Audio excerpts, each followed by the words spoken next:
Yeah, I'll just tell you. Good afternoon, fellow club members and friends. Hi. See everybody here from the East Coast too. Great. Linda, take two. Start Take two. again. Okay. Okay. Good afternoon, fellow club members and friends. Today we hope to enlighten you in regards to two aspects of Nelson and Jeanette's lives. The first is in regard to clarifying that the love that existed between these two people was real. Microphone up to her. To accomplish this, we will report actual, private, and sensitive quotations from both parties, and you can draw your own conclusions as to the validity of their love. Most are not from the early romance days when they might be expected, but after their love had been ongoing for years. This was a lifelong love between two passionate human beings. The tragedy of living in an era of Victorian attitudes took a toll. It is a shame that in this age, where private life should be accepted as perfectly normal, there are those that still insist on judging them by Victorian morals and refute their love with salacious terms as adulterous. That term disappeared from our vocabulary back in the 1960s.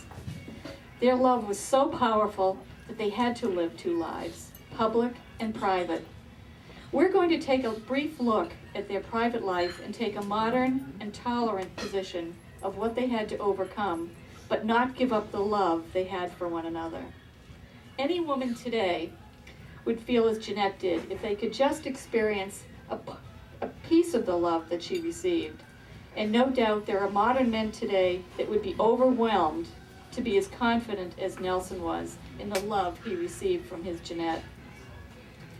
We must bear in mind that these extremely sensitive comments were never, ever intended to be read by anyone except these two people as an expression of their love for one another.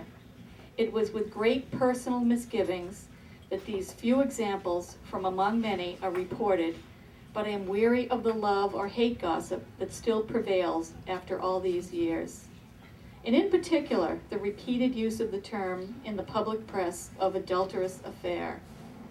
The mission of our organization should be to enlighten the public about what these two people brought to the American music-loving public.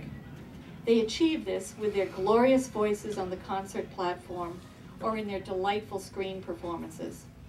Theirs is a legacy to be proud of. Nelson was personally responsible for bringing great classical music to the American public with his concert appearances. When he made those wonderful films with Jeanette, he brought the public into the concert venues when heretofore they had never set foot in those hallowed halls. After Nelson had trained and groomed his beloved Jeanette to being a fine concert artist, the effect on the audiences multiplied. Nelson and Jeanette were responsible for the recognition on the concert stage of the American artist. The second subject we have addressed is in regard to whether or not any tangible proof exists that verifies the existence of their love life, whether or not it has been found. And after significant research, it appears that none of the highly touted sources that verbally insisted that their information was valid, but they essentially had no proof to back up what were only their collective opinions. I had the great fortune of obtaining an artifact that is undeniable proof, and I will share it with you today. I hope this presentation will answer some questions you may have had. Madeline Bayless.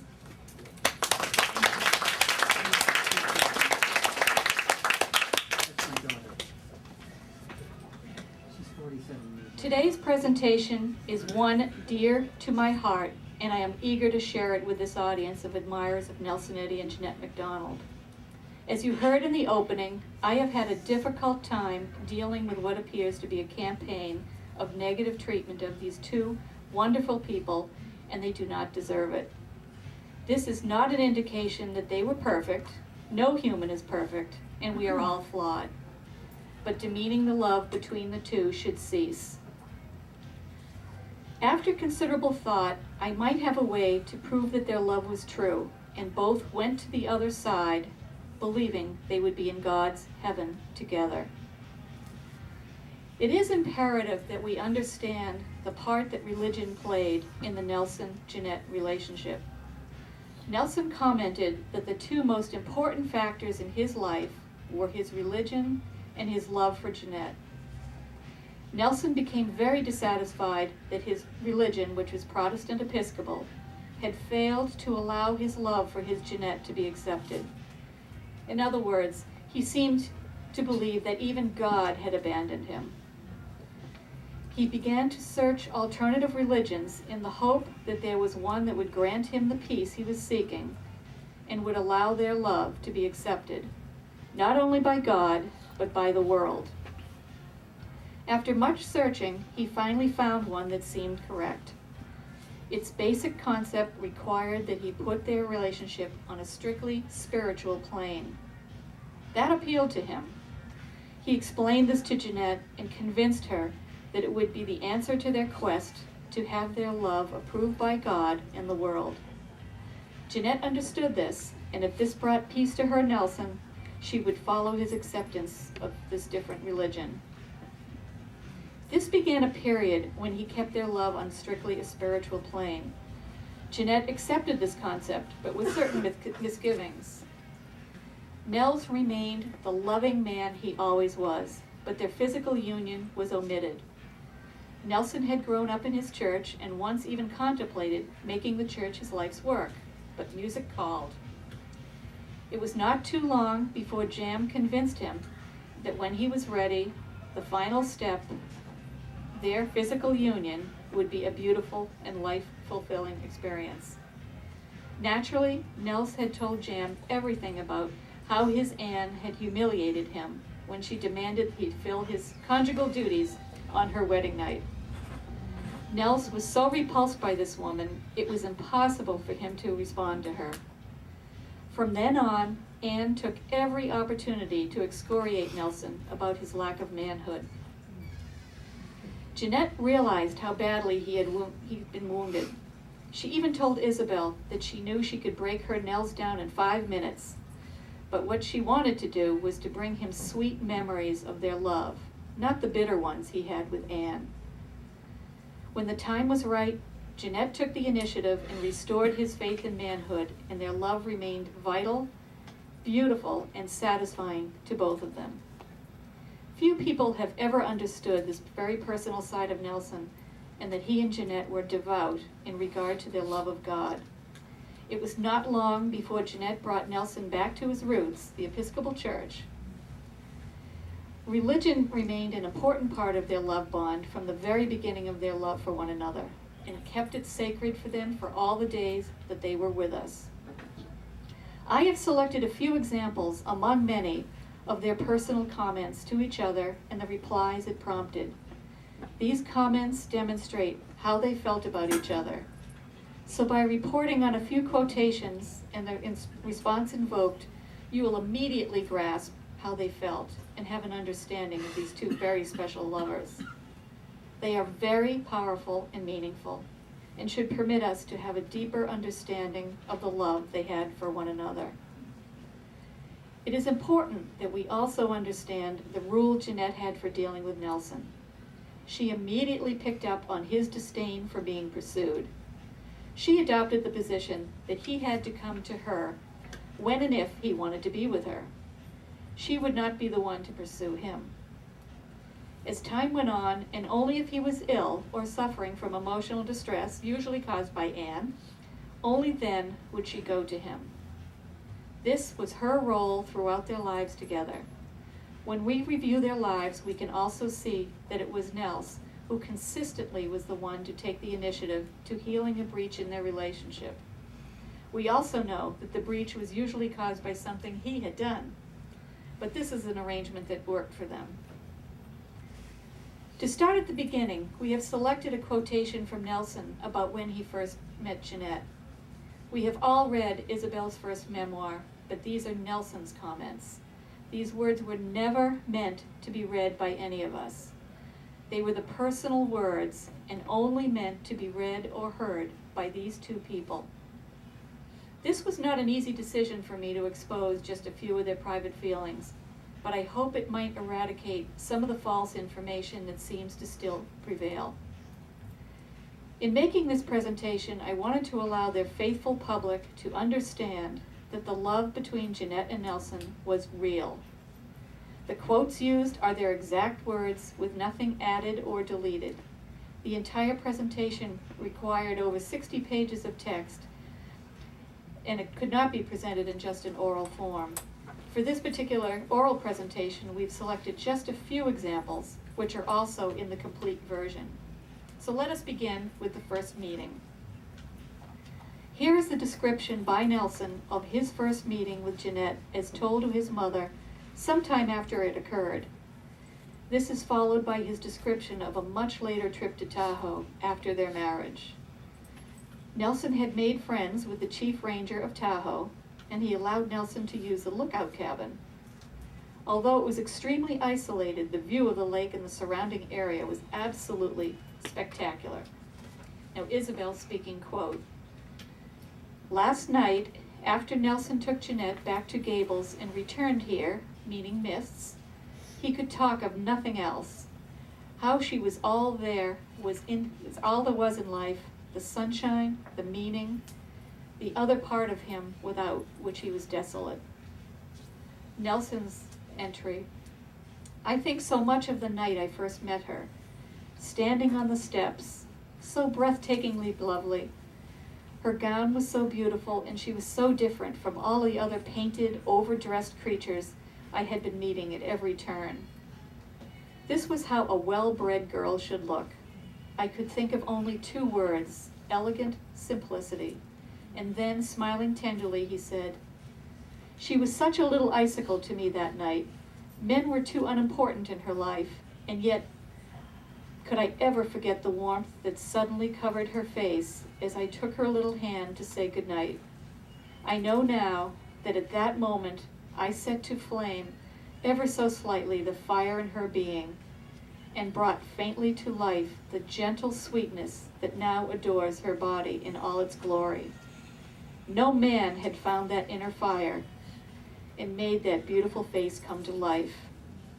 Give it the softness of an angel's breast. Put dreams into those larkspur eyes with overtones of green in their depths. Yes, this much I have given her, but it is so little in return for all her gifts to me. My poor darling has had so little of her sweetheart's love." And then he talked of her voice, the beauty and sweetness of it. He said, "Her voice is everything to me, a million stars and running brooks, whose waters kiss the lilies as they pass. The high mountains dotted with pines, and the soft still shade where I can pray. The laughing winds, and often the moon catching the golden notes and sending them on silvery clouds, making all me ablaze with joy, and yet it is the hymns, the lovely, simple hymns, that her voice can turn most into a world of eternal bliss. I think the angels must stop and bow to her grace, as truth-given word is turned into such beauty and laid in humble reverence by this girl before the great white throne. To God she has brought me, and then in the garden I see the lavenders, the jasmine, the roses, the white honeysuckle, the lilies, and through fragment of the imagination I see the angels coming to touch the brow of this singer as they place their kiss upon her lips. In her presence a heavenly content comes to me. The blood runs cool in my veins, and strangely, all the future is clear to me. A man has found his soul." Phew, that's Wow. Nelson regarding the Tahoe trip, quote, "I'm going to take her to the high mountains for as much time as I can spare.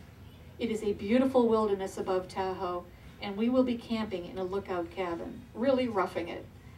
But it is something I have wanted to do with her for a long time. She needs it so much. I don't know how great will grow the longing to renew the dream of our lives, or if I shall hold her again in my arms and awaken her soul with the kiss of love. But if so, the morning star shall rule the golden hours, and the evening star shine through the night upon our sweet and wondrous joy. For Jam and I are one, and forever it can be no other way. His mother asked him if she had now lost all her fear of losing him, and Nelson said, "Oh yes, she most certainly has. There is such a bond now between us that she knows and understands that only she is the heart of me, though we were separated by all the worlds. She knows too, as I do, that it no longer matters that we cannot go to our love through any church. We must suffer this through alone, and only the two of us matter in our way of life. She knows that perhaps always our hopes may go unfilled, that we must shed many unavailing tears, but she knows too that the cross is at the end and God awaits us there. It is our great belief in the Holy Word that will keep us on the hill of fragrant flowers, golden green branches, and I know that for all its odd vicissitudes, this love of ours will lead us into our true destiny, because it will grow more and more divine, and thus more beautiful, more tender, as the years pass on. We can say goodbye to the glamour of the world much more easily than if we had been wed in any church." Later, Nelson said, quote, "Sometimes it is best for us not to see each other, you see. This bond is so delicate, so fragile, so very beautiful, that even the slightest interference from the world is a hurt that is not quickly or easily healed. My poor darling, how wonderful she is. Did you know that I despise the man in me? It is the man who is so weak and full of human frailties, and I shall never be worthy of that girl. But I will see her soon and start to bring back to her the sweet poignancy of our love, the God-given blessing of our religion, and she will gradually see and understand why I had to hurt her, poor little thing. She is sometimes overwhelmed by the whole thing, and right now she's actually even just a little bit afraid of me again. But it will be all the more wonderful to bring her a beautiful and satisfying contentment again, but it will not be easy." The next quote concerns a miscarriage Jam had. Nels had written a short but concise entry in his diary for Jeanette to read. This was immediately after her attempt to give Nels the baby they both longed for. I hope the listener recognizes what Jam commented on so many times, the extraordinary tenderness Nelson always had for her. This is his exact entry in his diary. Quote, "How shall I tell you what these terrible yet beautiful days have meant to me, darling, except to remind you once again that marriage, as the shining and perfect thing we know it to be, is the greatest of all God's sacraments. Perhaps the most wonderful, though, of all is its secret and mysterious promise of birth. I have been so long afraid that you could never be content unless a child could come from this great rapture. But my darling, now you must face the fact that this is not for us, isn't to be. I have not really wanted this for many years. I am content with you alone, and this comes from the knowledge that I am surrounded by my wife's love. Can't your husband's love do as much for you? I have only to look in my mind's eye and remember my wife on her wedding night, and all other nights we have spent thus. She's so femininely lovely, so utterly desirable with her sweet shyness, yet uncontrollable passion in my arms. Oh, my darling, have you not counted this enough in the past? Can you not do so now, when you must? I am very sure you can if you try. Believe me now, there will be a strange, sweet poignancy of a newly awakened love. Take my words for it. We shall be closer than ever, and without a beautiful baby. Oh yes, darling, I know how deep the disappointment is for you, and only a great woman could feel as you do. But I love you so much. Let my love heal the hurt, and when you come to me again, be ready for it. I shall always be able to fill your whole being with rapture as we go forward in our life and love. Now, darling, please try to understand why we are so lucky beyond most people. Our spirits met first, and the ancient wine kindles a fire that cannot die. When once that wine is tasted, the soul cannot exist without it, and only when this is so long-lasting. When we first met, it was a love of the spirit only, but darling, the physical has come in time to give us also a perfect relationship between a man and a woman. Here is a beautiful excerpt that Jenny wrote to Nelson's mother that captures her feelings about the same episode in their lives. "Oh, Mommy, how did you ever manage to give me such a lover, such a husband? These have been days of pain for me. Yes, but the close companionship, the lovely inarticulate hours when his sweet silence alone is a song of love, sweeter than all else. No girl was ever so tenderly loved. I thought I knew every phase of his love, but never has he been like this. Now I know the gentle healing power of that love. Know what it is to have him sing me to sleep. Know what it is to have my tears kissed away. Oh, he has done that before, but never as now. Like a mother, he has tried to smooth the sorrow away."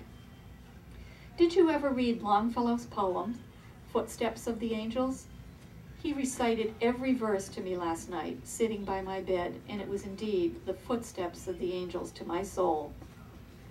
How I loved him the day he gave me my first food, a spoonful at a time, the glass of wine held to my lips, the smile, and Mummy, the great tears were rolling down my cheeks, because his baby was gone from me. And he wiped away each tear so tenderly, but I knew he meant it when he said, "I must eat and drink." I think the wound is healing now for his dear sake. This morning he brought me a white daffodil. It smelled so grand, and we still have our holly and Christmas tree with us. Nels loved Christmas so much this year, even the party at Twin Gables. He loved the gown I wore that evening, his gift to me this year, and his pink rosebuds I wore at my waistline. Then I didn't know my baby would leave me so soon, and I was so happy. I was going on tour, which I planned would be my last. My songs had all been planned by Nels, all rehearsed with him. Now my dream was over for all time. I know now that I can never have my baby, but I will have my darling boy. And a wise woman doesn't sit and wail. Soon he will have his tour, and I must be happy again for him. My darling is going to sing this year, Mommy. He's going to be a concert artist again, and a great one. I know it, and I shall make him do it.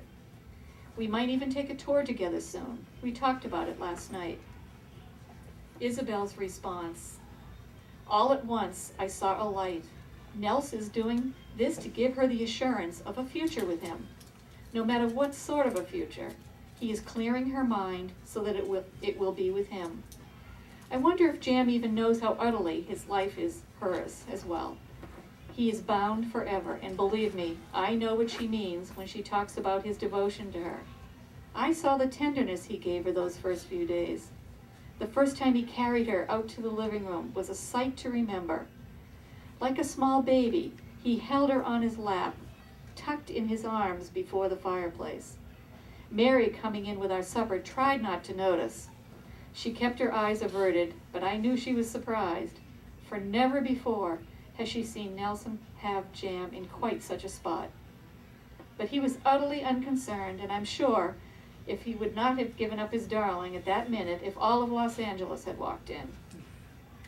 Those very first days I saw him feed her so gently, so carefully, allowing her to sit up for only a few minutes at a time before taking her to bed, never to leave her until morning. Once he came out to me as I was reading and said, "Darling, you aren't mad at me or anything if I seem to have forgotten that you were not well too." "Mummy, I haven't forgotten, only Jam tears my heart out so."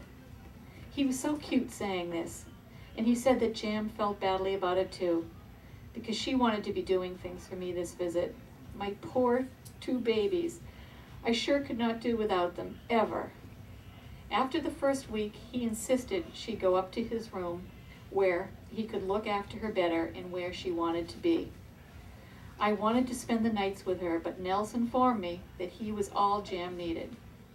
I said I thought it might be better if she had a woman around, but he gave me the cutest smile and said, I have looked after you all my life when you were ill, my mommy, so now I guess I can do the same for my sweetheart. And I am going to. Besides, I read to her when she's restless. Isabel, quote, well, I only laughed and said nothing. After all, I know he's right. She knows only happiness with him, and he is what it will take to bring the color back to her face and the strength back to her heartbeats. He told me the other day that for a while he thought Jam would not snap out of it. She was so disappointed.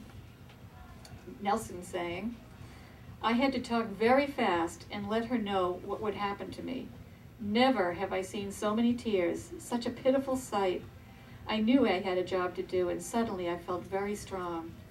I had to give her enough love and fidelity to bring her out of this, and I guess I did. It was one of those hours, those supreme hours when love can conquer every other emotion. Here she had almost died for my sake, and in her helplessness I found my great strength. What a joy when she put her weak little hand to my face and just said, I love thee. And from that moment she tried to get well, and now I have my little girl safe again. How can I ever repay her devotion? Yesterday I tried to talk of our future to just give her assurance, and she was so darling. She said, just always love me and want me. My whole life is yours.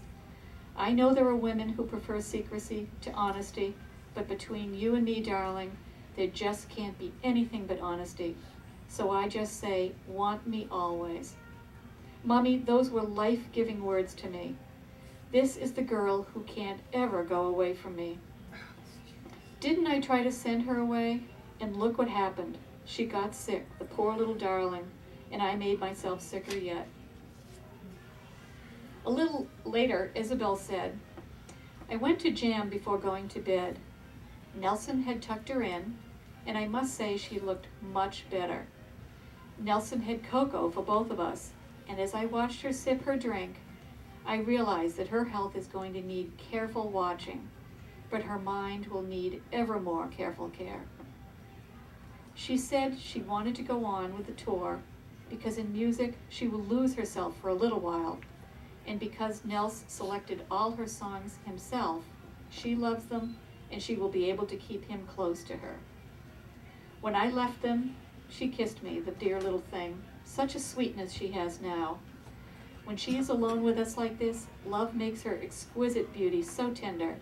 In fact, the deep bond between them now makes them both conscious of sweet words and sweeter kisses.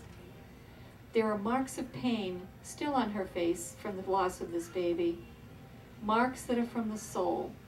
But I'll swear to you that there is a loveliness far greater than ever since this pain, a sort of transfiguring of the soul. It has been a love experience from a divine source. Isabel commented, this reminds me of a few nights ago. Nelson was talking to Jam to comfort her, and Nelson said, darling, to hope is to be alive. To despair is to believe there is no light. But you and I know that God is love, as purely as we know that day follows night. So let us think like this. I will lift mine eyes unto the hills, from whence cometh my help.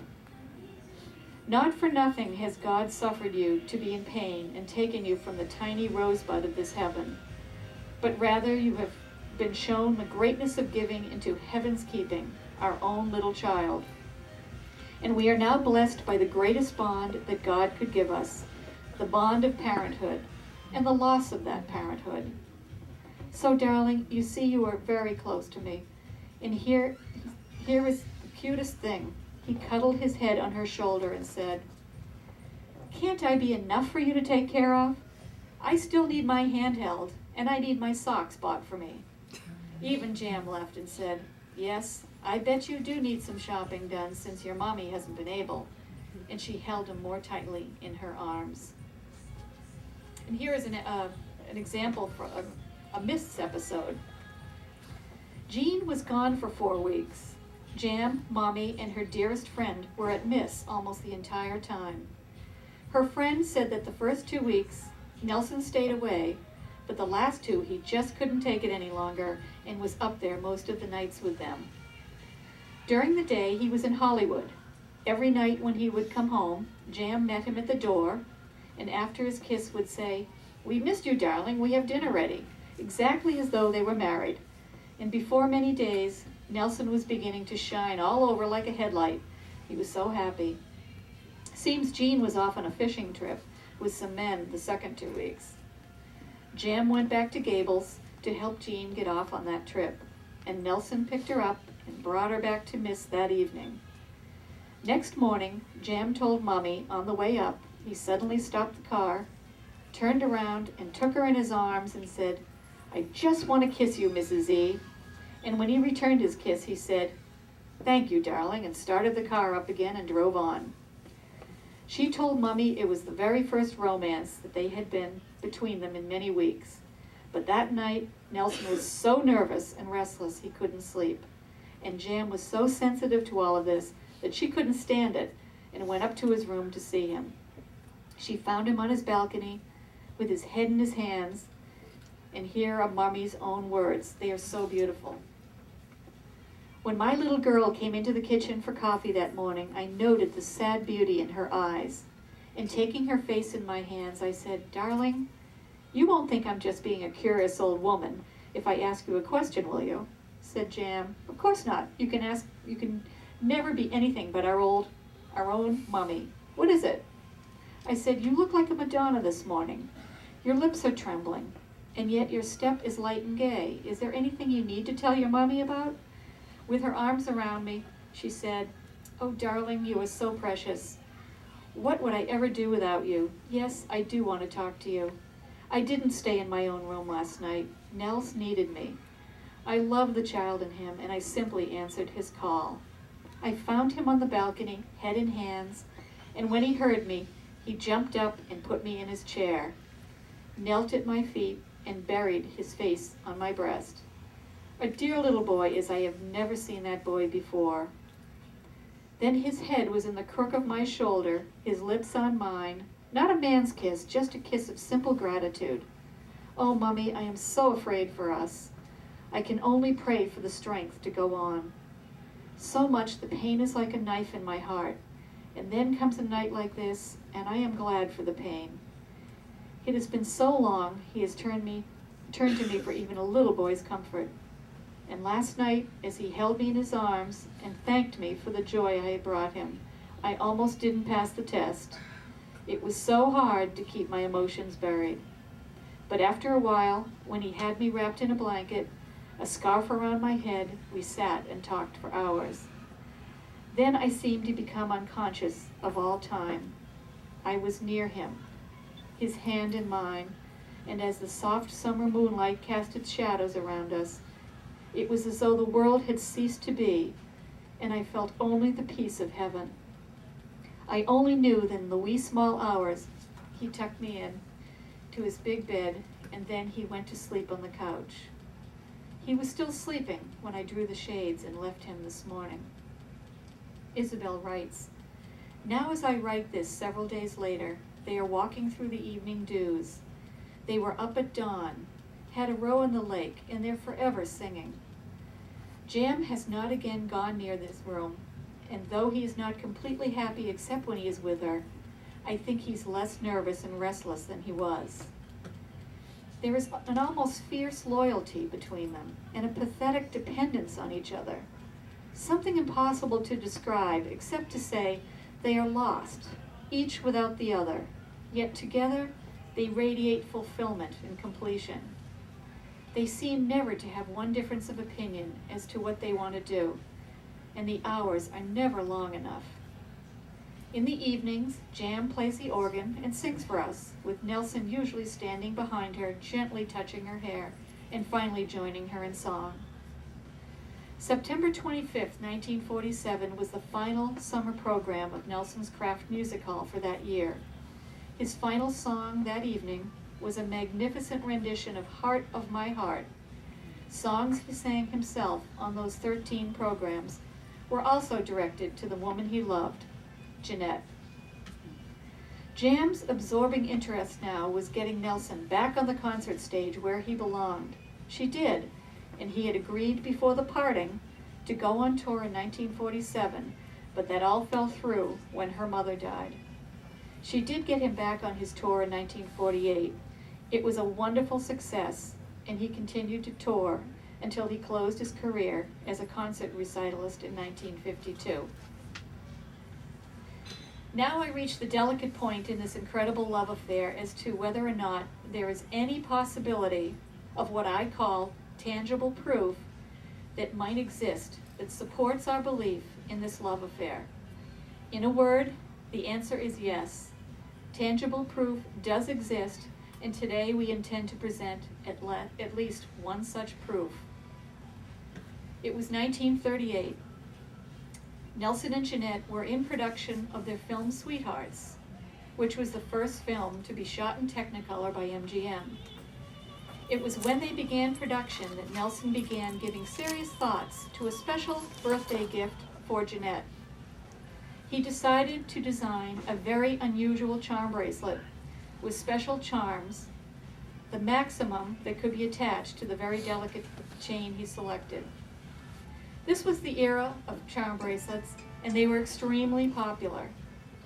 Each charm would be a symbol of her career and her personal life. To that end, he began to sketch many of the charms he wanted to use. Each charm was to be made from 14-karat gold by the finest goldsmith Nels could engage to sculpt the charms. Nels personally designed and sketched a number of the charms from which he would ultimately make his selection. He turned all of his designs over to a highly skilled goldsmith whose initials were NVK. Each charm carried that identification. I am not certain if he waited until the 13th charm was completed, because it was not attached when he gave the bracelet to Jam. Nels would have waited to have that last charm attached only when the special event it was to represent had happened. That event would be the birth of their child. The bracelet that he gave to Jeanette on the set of her birthday 75 years ago this week does not have the 13th charm. This bracelet, designed by Nelson, was created for, owned, and worn by Jeanette MacDonald. Nelson Eddy presented it to her on June 18, 1938 as her birthday present. At that point, it was incomplete because the 13th gold charm had not been attached. There were only 12 charms in the bracelet. There was a 13th charm attached, but it was not made from gold, but from cheap pot metal, and contained a photo of Elsie's granddaughter, Nanette. The consensus of opinion of appraising jewelers was that this charm had been attached after it came into the possession of Jeanette's sister, Elsie Scheider, along with other jewelry Elsie received after the death of her sister, Jeanette MacDonald. The reason the appraising jewelers determined that this charm had been added by Elsie was that there was a photo of Elsie's granddaughter and husband, Bernard Scheider. Bernard's photo was loose. This particular charm had been detached from the bracelet to restore it to what they believed to be its original configuration, as ordered by Nelson for his Jeanette. There is no way to determine what Nelson did with the 13th solid gold charm. We might guess that perhaps he just added it to his own personal collection of Jeanette memorabilia, and he refrained from upsetting Jeanette by adding it to her bracelet after the loss of their child. A collection of mostly costume jewelry, both Jeanette's and Elsie's, was given as a gift to Mrs. Ida Arena. Mrs. Arena was in the employ of Elsie and her husband for many years in Philadelphia. Even after Elsie's death, Mrs. Arena continued in the employ of Elsie's husband, Bernard, and his succeeding wife, a Margaret Hurley. Margaret Hurley gave the box of Elsie's jewelry as a memento, mostly costume, but not all, to Mrs. Arena when she retired from their employ. Mrs. Arena, with the assistance of her daughter, decided to dispose of some of the jewelry items. This charm bracelet was recognized as being the most valuable item and was offered for sale on Friday, August 13, 1999. I'm going to quote the offer to sell the bracelet. When I read the offer, I was taken with the description, and it appeared to be genuine.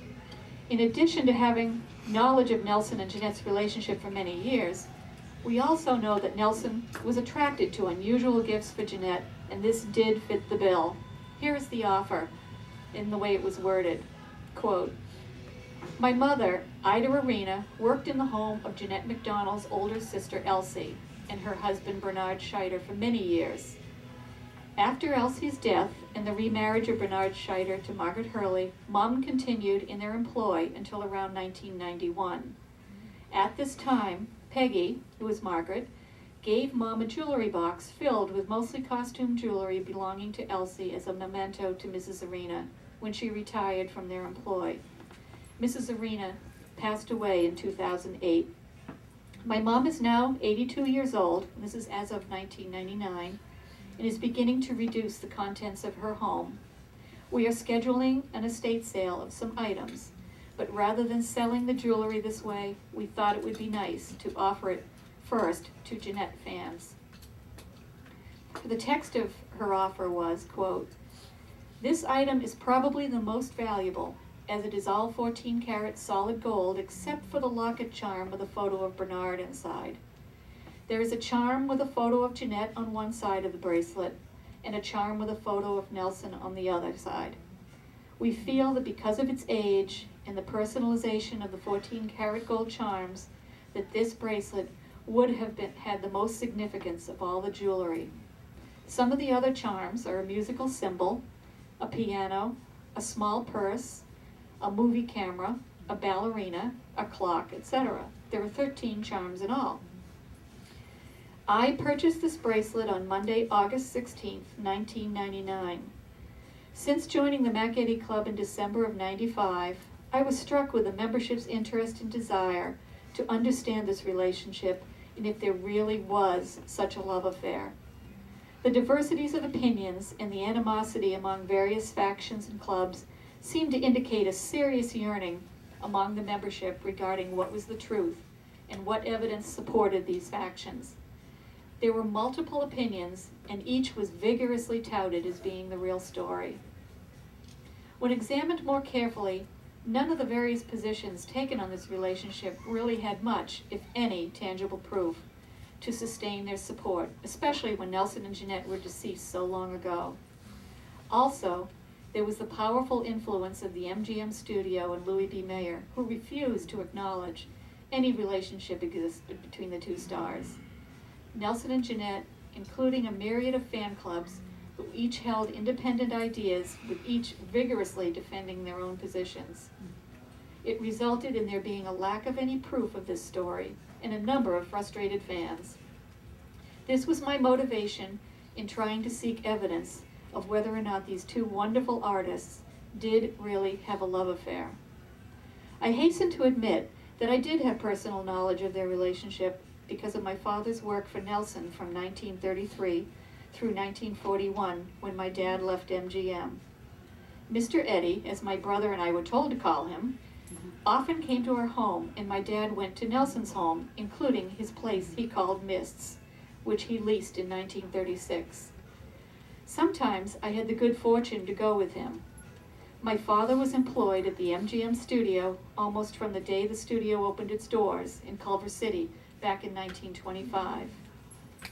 By the time Nelson arrived in 1933, my dad had been promoted to the studio's sound department and was actively developing the technological improvements in the recording of not only sound on film, but also disc recording. For the disc recording, Dad had built a dual turntable recording system for his use at home. Nelson heard about my dad and that he had made his own recording equipment. Nelson made contact with my father at the studio. Dad invited Nelson to come to our home and see and listen to the caliber of what my dad had built on his own. At that first session with Mr. Eddy, he asked Dad if he could build the same equipment for him to use. On future visits by Nelson, he and Dad discussed exactly what Nelson's requirements were, and after a few meetings, Mr. Eddy was eager to have my father start to build him an equivalent unit. Nelson was about ready to start out on his concert tour in 1934 so they had to negotiate a number of details before he was gone for 3 months. My memory is that Nelson gave Dad sufficient cash to more than cover the next 3 months of work, and then Nelson would be back home and available for consultation. Nelson was eager for Dad to begin work, and Dad started spending all of his own time, including weekends, working on Nelson's equipment. Meanwhile, Dad learned about who Nelson Eddy really was in the classical music world, and quickly realized that along with the equipment, he would have to instruct Nelson in the operation of it. Dad agreed to the terms, and as work progressed, Nelson proved to be highly intelligent and a good man to work for. His prompt payments and generosity helped us through the trying days of the Depression. Strangely enough, both Nelson and my father left MGM about the same time. It was a fortuitous decision by my dad, but not good for Nelson. The bracelet and its charms have been confirmed by reputable jewelers that each charm was handmade by the same goldsmith artist with the initials NVK. The small v may represent the prefix used in German and Austrian names for von. We have since learned that NVK made and sold numerous charms as a business. His best ones are usually made in sterling silver and are still available. There are 12 solid gold charms and one that Elsie added and removed because it was obviously not part of the original bracelet. Each charm had a meaning, and some reflect Nelson's delightful sense of humor. The fact that Jeanette retained this piece of jewelry all her life indicates that it must have held a special meaning for her. Now we have a poster we've enlarged to get an idea of what it looks like.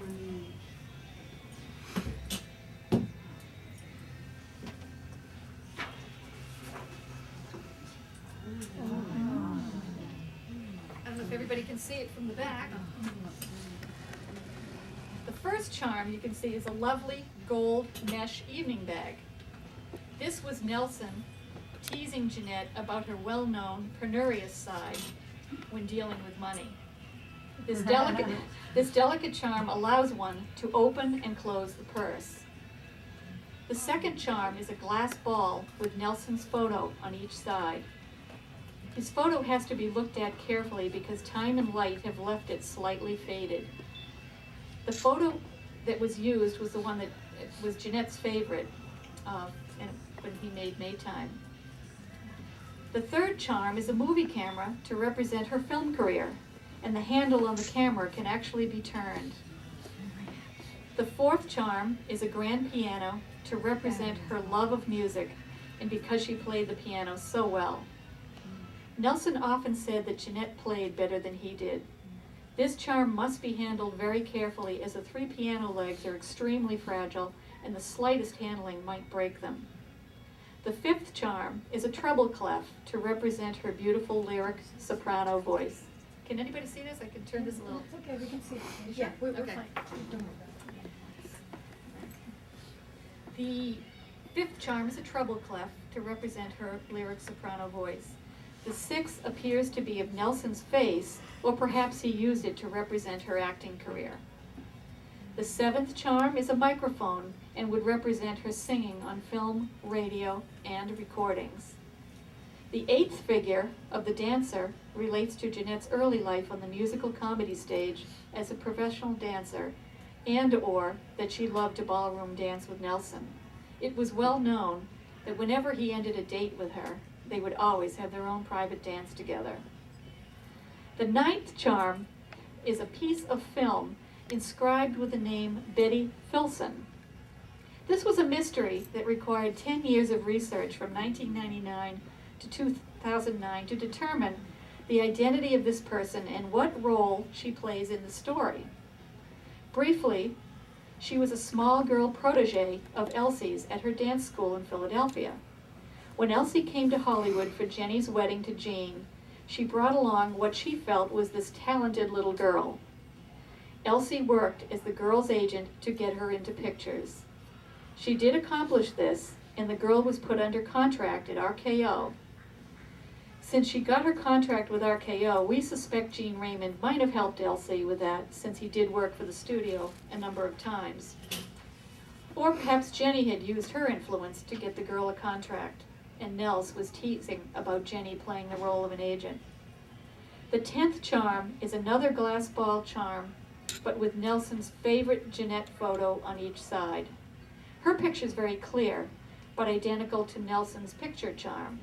No doubt the picture of Jeanette was a favorite with Nelson. The 11th charm is a bathroom scale, not a clock, as described in the offer. With a magnifying glass, we were able to determine that. It was a standing joke between Nelson and his Jeanette about their battle with waistlines. The charm indicates the scale, pointing at 200 pounds for Nelson. Jeanette always kept up her jests about his gaining weight while they worked on a film. In turn, Nelson was constantly trying to help Jeanette to gain weight because she would get thin while working or if she was upset. Nelson is poking fun of himself with the arrow on the scale pointing at 200 pounds. The 12th and last charm, and most clever and amusing, is that of a man's boxer shorts, as worn by Nelson. Since Nelson and Jeanette had plans to marry at the finish of Making Sweethearts, he had the charm made with a very small padlock attached to the waist. This was Nelson telling Jenny that he would be faithful. This left room for only one more charm. We do know that Nelson and Jeanette were expecting their baby in October, and I think it's safe to project that this final charm would have represented their expected parenthood. Perhaps the charm was completed, but Nelson, in deference to their sadness, did not add it to the bracelet. We do know Nelson told Jenny that they had experienced parenthood and were parents. While Jenny was in the hospital following the premature birth of Daniel, it was Nelson, along with his bodyguard, who transported the baby's coffin to its final resting place somewhere along the coast between Ventura and Santa Barbara. I often wondered what an ordeal it must have been for him to take Jenny to that place where their baby is buried. The empty place on this bracelet should have been filled, but alas, hangs vacant forever. In the film Sweethearts, Jeanette can be seen wearing this bracelet. When she sings the lovely Victor Herbert song Badinage, it is briefly visible. In another sequence, when Nelson dashes in late for their radio show, and Jeanette catches him, brushes his hair in place, straightens his tie, tucks his handkerchief into his breast pocket, it is visible as it dangles on her wrist. Again, the very fact that Jeanette kept this lovely but clever bracelet the rest of her life is an indication of what it meant to her.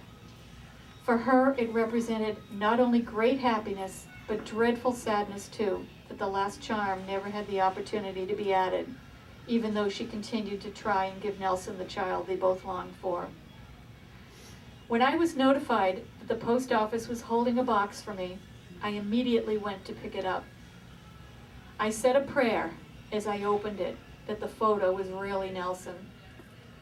My prayer was answered. This piece of memorabilia is my most treasured possession because it is the absolute, tangible proof of the love between Nelson and Jeanette. So far, this bracelet is the only piece of unique and valuable jewelry given by Nelson to Jeanette that may be in existence. But that does not mean that somewhere else there's another piece that may exist. I cherish this bracelet for its sentimental value, which is far beyond mere dollars. For me, it will always remain an expression of their personal love for each other. The reason for me keeping this item hidden these past few years was that I personally considered it too valuable to share with others.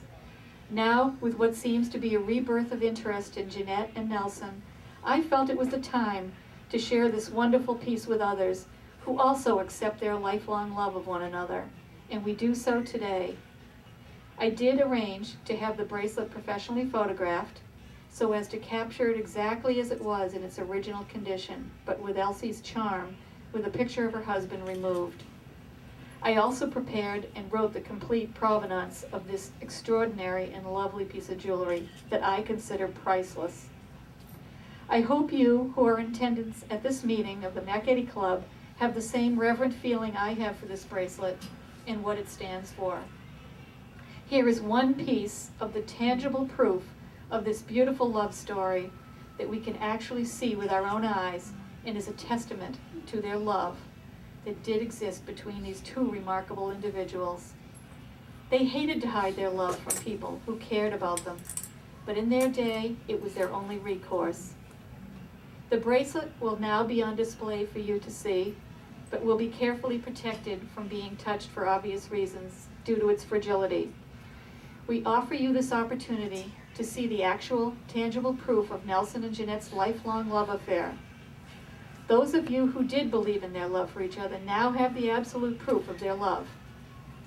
This bracelet was just one of the many personal expressions of his love for Jeanette, and no doubt the reason she treasured it and did not dispose of it, as she did with her extensive jewelry collection. This very delicate bracelet matches her own fragile beauty. I hope you take much enjoyment and are thrilled to finally see proof that Nelson and Jeanette were truly lifelong lovers. And so we close with a touching quote from Nelson's singing partner for his club performances, Gail Sherwood.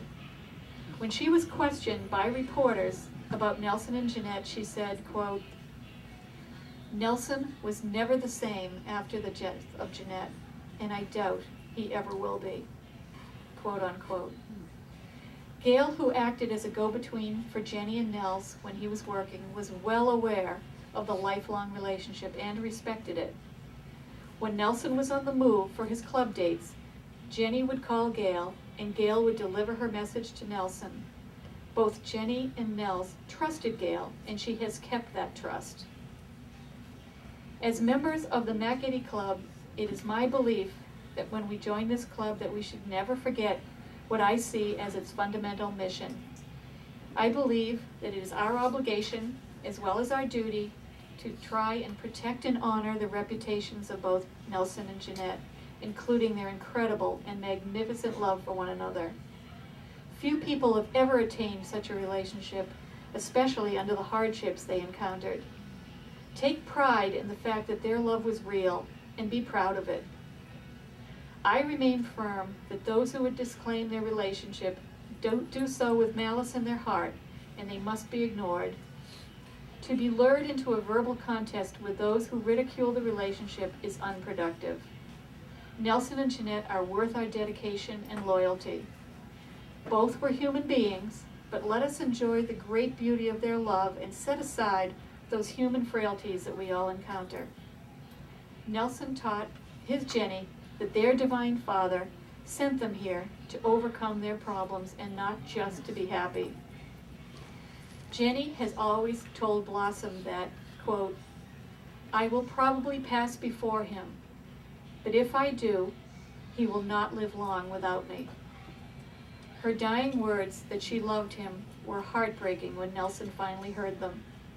The publicity that she spoke her final words of love to Jean was false, but Jean played out his protection role to the end, knowing that Jam's words were the only man she loved, her Nelson. My personal observation was that Nelson made no effort to live after his stroke and only wanted to be with the woman he loved, and willed himself to join her. Both Nelson and Jeanette were sure that their Divine Father, God, had brought them together. They were extraordinary human beings, spiritually, and shared their love of God with each other. They both firmly believed that when their time ended in this life, their Divine Father would then allow them to be together throughout eternity.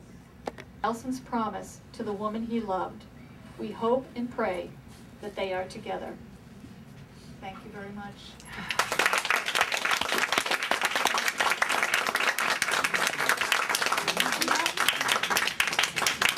We now have a little 12-minute DVD that we had professionally done that kind of sums up what we've said today.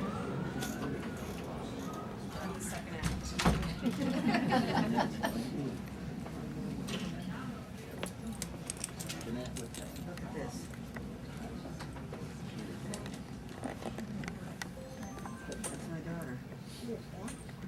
Tell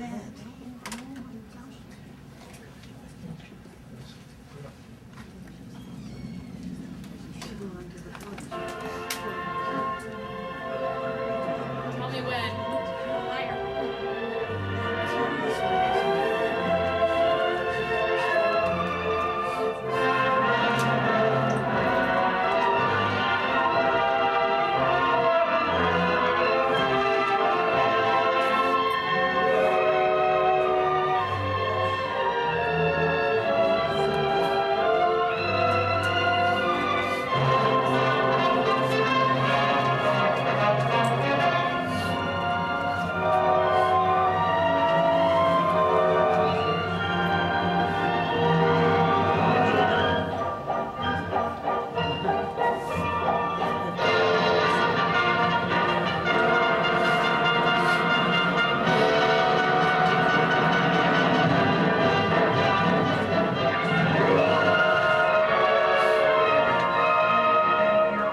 Well, I'll need dozens of these for Hollywood Matt Valerie.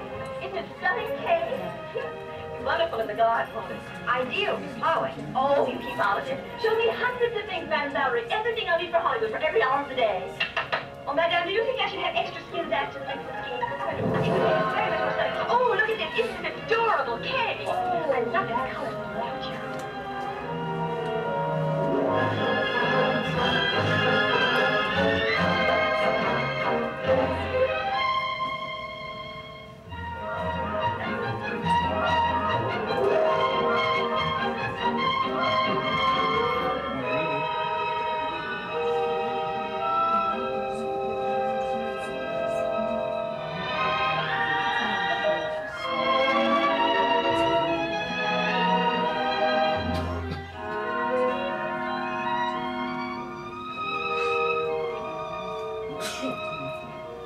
Like it? That's done. Beautiful.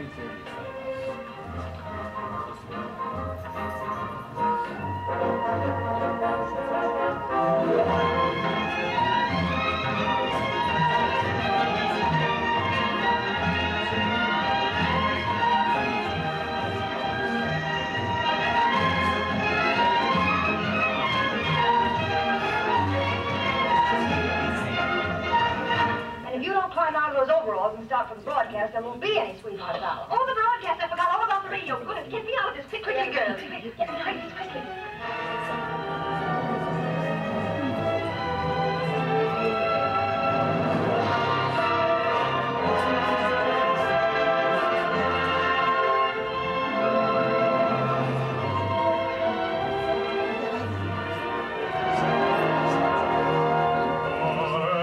Every lover must meet his fate.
lovely as you.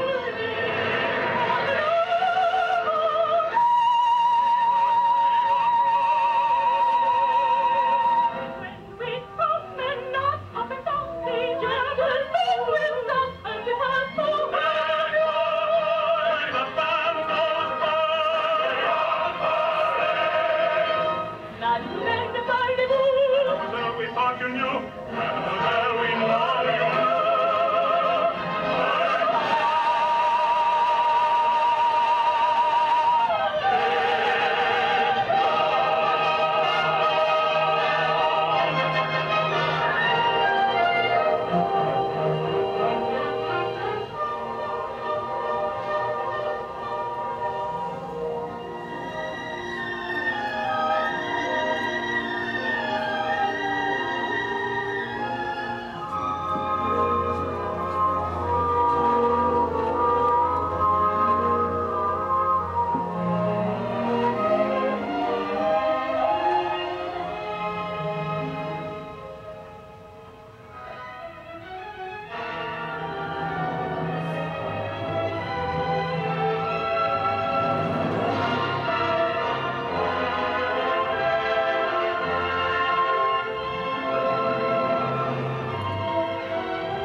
There is magic in the melody of harmony, warm and tender, all night long. And the nightingale is singing to the moonlight in the trees.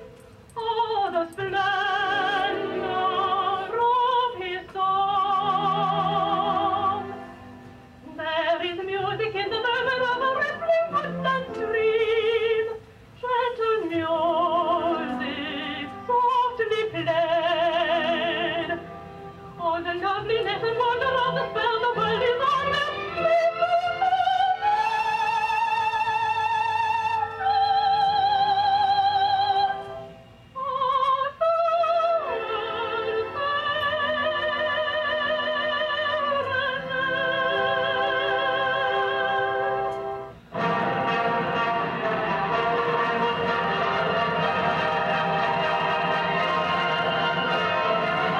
Hearts are high when the band goes by and we're marching on parade. With flags unfurled we will show the world that our colors cannot fade. To the beat, beat, beat of a million feet and the tune my bugles play. Don't you run, run, run, get your gun, gun, gun, and go marching on parade.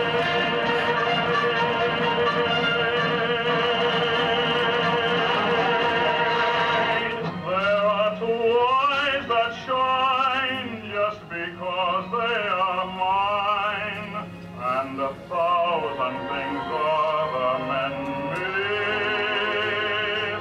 It's the corner of heaven itself. Oh, it's only a tumble down nest. But with love ruling there, I've no place can compare with our little home in the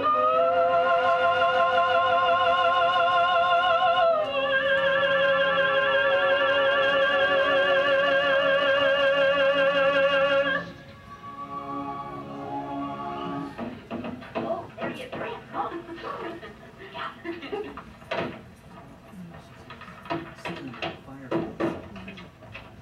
Oh. Remember me? Oh, the gentleman in gray 6 years ago. Lasted pretty well, hasn't it? So is mine, don't you think? Remember the something blue? You two get prettier every year. Oh, now listen, if you're going to be personal, you better step inside. Hurry up. Now, do you mind if I kiss my wife? No, I'd love it.